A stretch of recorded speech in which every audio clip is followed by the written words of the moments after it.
वही बात करते हैं विस्तार से खबरों की। तो चलिए शुरुआत करते हैं, मगर सबसे पहले बात करेंगे 5 बजे की 5 बड़ी खबरों की। तो 5 बजे की 5 बड़ी खबरें आपको बता दें, 5 तस्वीरें आपकी टीवी स्क्रीन पर, जहां पहली खबर है 18वीं लोकसभा में कार्रवाई से पहले राष्ट्रपति द्रौपदी मुर्मू के अभिभाषण की। आज राष्ट्रपति द्रौपदी मुर्मू का अभिभाषण हुआ, जिसमें कई सारे मुद्दों पर उन्होंने चर्चा की। दूसरी खबर है केजरीवाल की गिरफ्तारी के खिलाफ संसद के बाहर आम आदमी पार्टी के प्रदर्शन की। तीसरी खबर है, तीसरी तस्वीर देख लीजिए। तीसरी खबर है बारिश के बाद जिस तरह से गर्मी से लोगों को राहत मिली है, जमकर कई सारे राज्यों में बादल बरसे, इस दौरान लोगों को गर्मी से भी राहत मिली। वहीं चौथी खबर और चौथी तस्वीर आपको दिखा दे, नीट को लेकर युवा कांग्रेस के प्रदर्शन की, क्योंकि नीट में जिस तरह से धांधली की बात सामने आई, उसके बाद लगातार कांग्रेस और तमाम विपक्ष जो है नीट के मुद्दे पर जमकर सरकार को घेर रहा है और प्रदर्शन कर रहा है। तो वहीं आखिरी तस्वीर है यूपी में 112 के दूसरे फेज की शुरुआत की। तो ये 5 बड़ी खबरें, 5 बजे की 5 बड़ी खबरें आपको आपकी टीवी स्क्रीन पर बता रहे हैं, जिसमें पहली खबर राष्ट्रपति द्रौपदी मुर्मू का आज अभिभाषण हुआ, क्योंकि आज सदन के सत्र का चौथा दिन था, जिसमें राष्ट्रपति के अभिभाषण से आज के सत्र की शुरुआत। दूसरी तस्वीर जिस तरह से आम आदमी पार्टी ने आज प्रदर्शन किया। वहीं तीसरी तस्वीर आप देख सकते हैं जिस तरह से आज मौसम काफी सुहावना रहा, कई सारे लोगों को गर्मी से यहां राहत मिली है। वहीं नीट परीक्षा में धांधली को लेकर कांग्रेस का प्रदर्शन लगातार जारी है। और पांचवी और आखिरी तस्वीर जिस तरह से यूपी में 112 के दूसरे फेज की शुरुआत हो गई है, इस दौरान सभी ट्रैफिक कर्मियों को एसी हेलमेट्स मुख्यमंत्री योगी आदित्यनाथ ने बांटे। तो आधुनिक तकनीक से अब सभी ट्रैफिक पुलिसकर्मी जो होंगे लैस होंगे। ये 5 बजे की 5 बड़ी खबरें।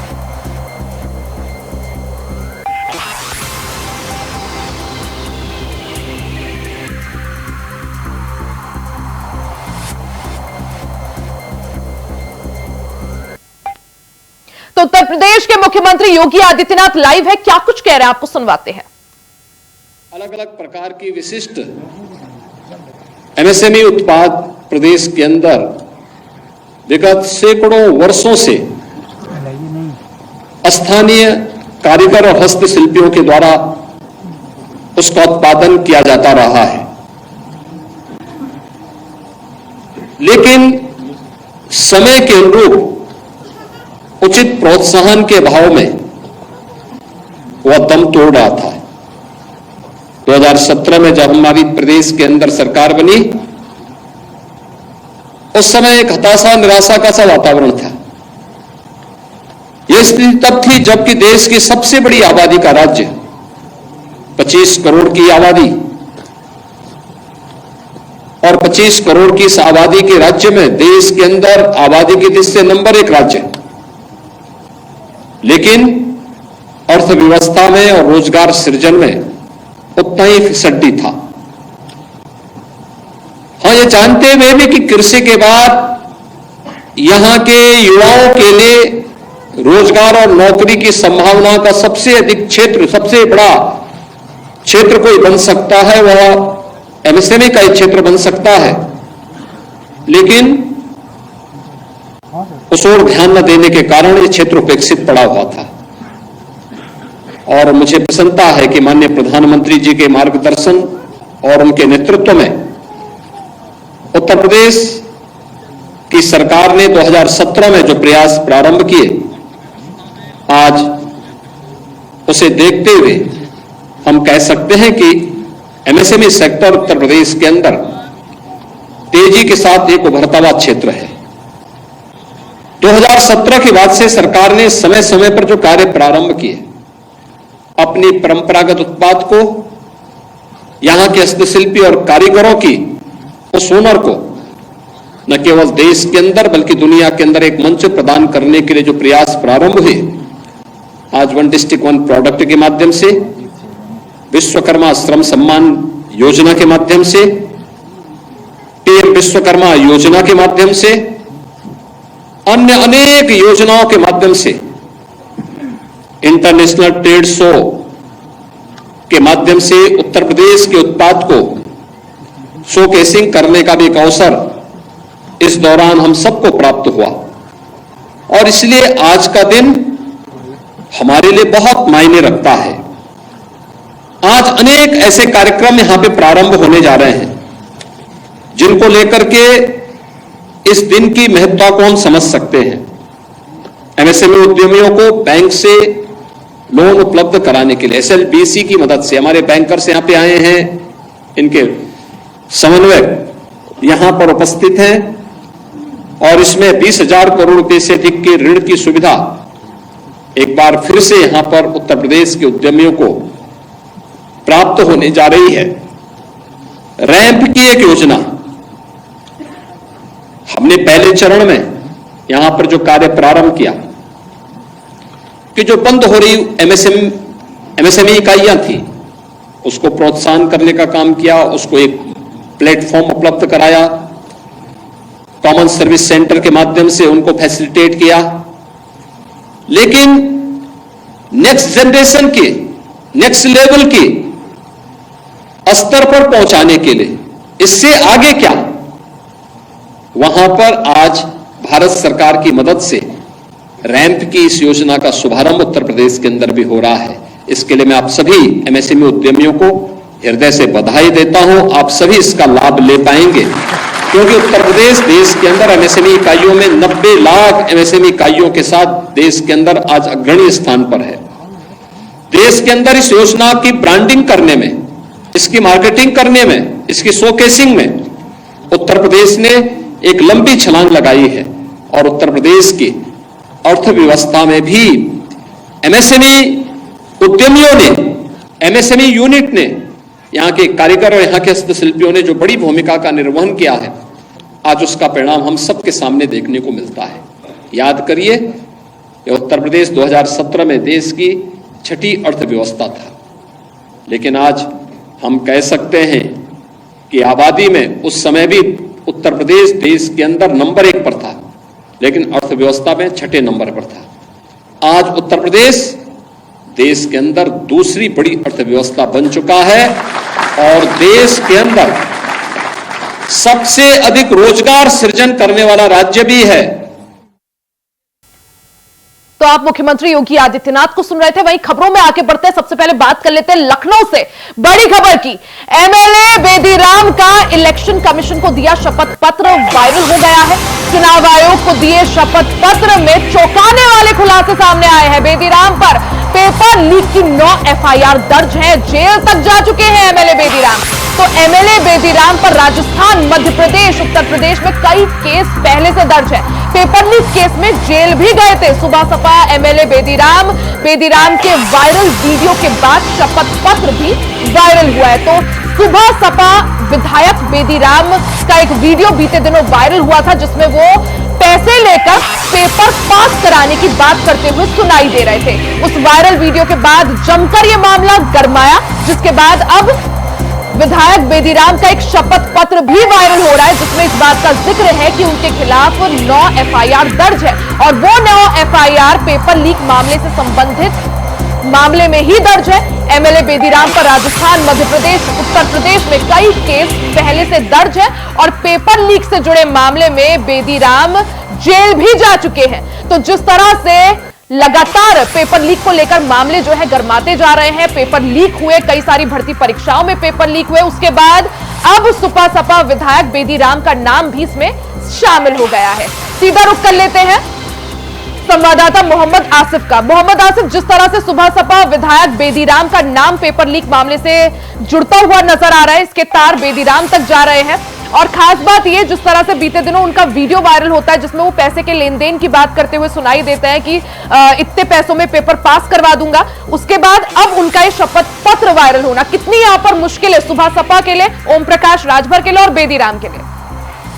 जी बिल्कुल, यह बता दूं कि सुभाषपा अध्यक्ष यानी कि कैबिनेट मंत्री ओम प्रकाश राजभर के बेहद करीबी एमएलए बेदीराम का एक वीडियो अभी कल ही वायरल हुआ था जिसमें कई अभ्यर्थी उनसे अपने पैसों की मांग कर रहे हैं। तो वीडियो में यह भी देखा गया कि बेदीराम खुद कह रहे हैं कि वह हर पेपर में 40 अभ्यर्थियों को नियुक्त कराते हैं और साथ ही साथ उनके इशारे पर पेपर लीक हो जाता है और उनका ये जो काम है, कारगुजारी है, कई प्रदेशों में चल रही है।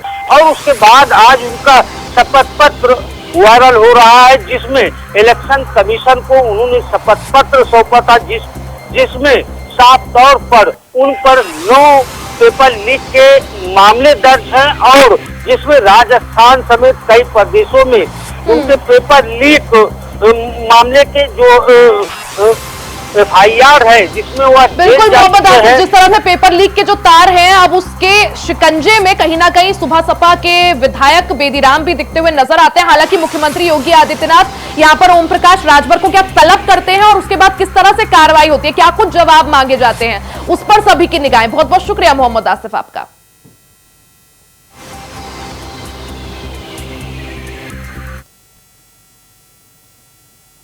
बात रायपुर की कर लेते हैं। रायपुर से बड़ी खबर आपको बता दें, रायपुर के बड़ी खबर, आरंग में मॉब लिंचिंग का मामला, जिसमें बजरंग दल का जेल भरो आंदोलन आज देखने को मिला। साधु संत समेत कार्यकर्ता रायपुर पहुंचे, गौरक्षकों पर हो रही कार्रवाई पर उन्होंने नाराजगी जताई है। प्रदर्शनकारियों से मिले डिप्टी सीएम अरुण साव और जांच के बाद दोषियों पर कार्रवाई की उन्होंने बात कही। आपको बता दें कि 7 जुलाई को, इस दौरान 7 जून को माफी चाहूंगी, आरंग में मॉब लिंचिंग का मामला सामने आया था, जिसमें 3 विशेष समुदाय के लोगों की पीट कर यहां पर हत्या कर दी गई थी, जिसके बाद लगातार पुलिस की ताबड़तोड़ कार्रवाई जारी है। इस दौरान बजरंग दल इस कार्रवाई का विरोध कर रहा है। बजरंग दल का जेल भरो आंदोलन देखने को मिला, जिसमें बजरंग दल ने साफ तौर पर कहा कि साधु संत समेत जगह जगह से जो कार्यकर्ता है बजरंग दल के और साधु संत है, वो रायपुर में जेल भरो आंदोलन में हिस्सा लेंगे। गौरक्षकों पर जिस तरह से कार्रवाई हो रही है, उस पर बजरंग दल के कार्यकर्ताओं ने नाराजगी दिखाई। तस्वीरें आप देख सकते हैं किस तरह से जो बजरंग दल के कार्यकर्ता और तमाम जो साधु संत हैं, उन्होंने जेल भरो आंदोलन यहां पर करा। जिस तरह से बजरंग दल के कार्यकर्ता और गौरक्षकों के खिलाफ ये कार्रवाई हो रही है, उस पर नाराजगी जताई। सीधा रुख कर लेते हैं मनोज पांडे का। मनोज, सीधा रुख कर लेते हैं संवाददाता मनोज शुक्ला का। मनोज, जिस तरह से पूरा मामला सामने आया, आरंग में जिस तरह से मॉब लिंचिंग हुई, जिसमें 3 युवकों की मौत हो जाती है, वहीं उस पूरे मामले के विरोध में अब बजरंग दल सड़कों पर उतर आया है। जी रिया, आपको बता दूं कि छत्तीसगढ़ की राजधानी से सटा आरंग एरिया है, जहां पर 7 जून को 3 लोगों की पीट के हत्या कर दी गई थी, जिसमें 4 लोगों की गिरफ्तारी हो गई है, जिसको लेकर बजरंग दल जो है सरकार के खिलाफ लामबंद हो चुका है। बजरंग दल के साथ साथ विश्व हिंदू परिषद के भी लोग धरना प्रदर्शन और जेल भरो आंदोलन की बात कर रहे हैं। और सबसे महत्वपूर्ण बात इसमें जो है, साधु संतों का भी इसमें एंट्री हो चुकी है। तो और उन लोगों ने सीधे तौर पर सरकार को चेतावनी दी है कि उन लोगों के ऊपर से उनके ऊपर झूठे प्रकरण लगाए जा रहे हैं। 4 गौरक्षक को उनको रिहा किया जाए, उनके ऊपर झूठे मुकदमे दायर किए गए हैं। तो ऐसे में ये बड़ी बात सामने निकल कर बजरंग दल सरकार के खिलाफ खुद लामबंद हो चुका है, जिसको लेकर डिप्टी सीएम अरुण साव ने भी उन लोगों से बंद कमरे में काफी देर तक चर्चा भी की, लेकिन कोई नतीजा अभी, और हड़ताल समाप्त करने की बात कही, लेकिन अभी कोई नतीजा सामने निकल कर नहीं आया है। और चारों लोगों, जिस तरह से अब इस पूरे मामले पर राजनीति भी गर्मा गई है, पीसीसी चीफ दीपक बैज ने साफ तौर पर छत्तीसगढ़ सरकार पर आरोप लगाया, विष्णुदेव साय सरकार पर आरोप लगाया कि जब से विष्णुदेव साय या भारतीय जनता पार्टी ने छत्तीसगढ़ की कमान संभाली, तब से जो व्यवस्थाएं हैं, कानून व्यवस्था चरमरा गई है। वहीं जिस तरह से डिप्टी सीएम अरुण साव बजरंग दल के कार्यकर्ताओं से मिलकर बातचीत करने की यहाँ पे प्रयास कर रहे हैं, उन्हें मनाने की कोशिश कर रहे हैं, कैसे मनाया जाएगा? और सवाल यही कि 3 लोगों की मौत तो हुई है, भीड़ ने पीटा है, और उसके बाद जब पुलिस कार्रवाई कर रही है, तो आखिर बजरंग दल के कार्यकर्ता और साधु संतों को परेशानी कैसी? जी आपको बता दूं कि जो ये मॉब लिंचिंग का घटना हुई आरंग में, इसको लेकर बजरंग दल का आरोप है कि जो जिसकी 4 लोगों की गिरफ्तारी हुई है, वो जो है बजरंग दल से रिलेटेड है। ठीक है, बहुत बहुत शुक्रिया आपका जानकारी के लिए।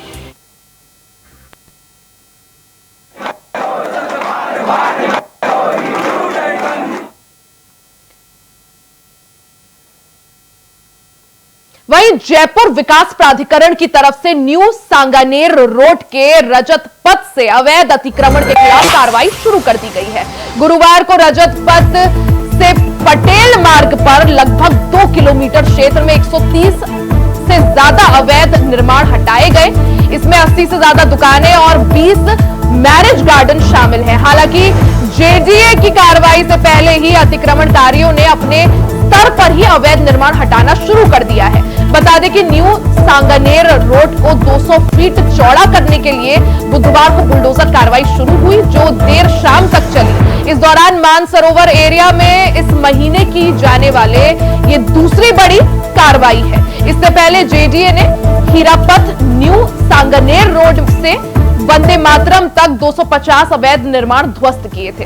तो राजस्थान की बात आपको बता रहे हैं, जहां जयपुर में लगातार जो है कार्रवाई जारी है। सीधा रुख कर लेते हैं संवाददाता कुलदीप सैनी का। कुलदीप, जिस तरह से जयपुर विकास प्राधिकरण लगातार ताबड़तोड़ कार्रवाई कर रहा है, क्योंकि रोड जो है वो चौड़ी होनी है, उसको देखते हुए कई अवैध निर्माण जो है यहां पर ध्वस्त किए गए हैं। अगर कार्रवाई की बात करें, आज कार्रवाई को लेकर क्या स्थिति, क्या अपडेट? देखिए, राजस्थान में लगातार ये केजरीवाल सरकार के आने के बाद से ही कहा गया था कि जिन जिन शहरों में सड़कों का चौड़ीकरण होना है और जहां पर ट्रैफिक ज्यादा है, उनको सेक्टर प्लान के तहत जोड़ा जाए। आपको बता दें कि राजस्थान में सेक्टर प्लान 2004-2008 में संशोधित किया गया था, जहां पर जिन शहरों में ट्रैफिक ज्यादा है तो जेडीए ने आज से 10 से 20 साल पहले ही वो सेक्टर प्लान बनाकर रखा था कि अगर वो स्थिति बनती है कि शहरों में ट्रैफिक ज्यादा हो जाता है, लोगों के रहना ज्यादा हो जाता है, तो ट्रैफिक डाइवर्जन के लिए एक रूट तैयार हो। उस रूट के आधार पर जयपुर में ये कार्रवाई की जा रही है। दरअसल लोगों में आक्रोश जरूर है कि उनके आशियाने को उजाला जा रहा है, लेकिन इस पर सीधे तौर पे देखा जा सकता है कि जिस तरीके से कार्रवाई की जा रही है वो जेडीए उसे बिल्कुल लीगल मान रही है और वो कह रही है कि ये अवैध कॉलोनियां है जहां पर जयपुर में बसाई गई है। हालांकि पूरे मामले को लेकर प्रशासन की ओर से ये कार्रवाई की गई है, लेकिन बिल्कुल, यानी सड़क चौड़ीकरण को लेकर जेडीए जो है काफी ज्यादा सख्त यहां पर नजर आ रहा है। लगातार जो है ताबड़तोड़ कार्रवाई जा रही है और ऐसे में कई दुकानों को, कई अवैध निर्माणों को यहां पर ध्वस्त भी किया गया है। कुलदीप, आप नजर बनाए रखें, बहुत बहुत शुक्रिया जानकारी के लिए।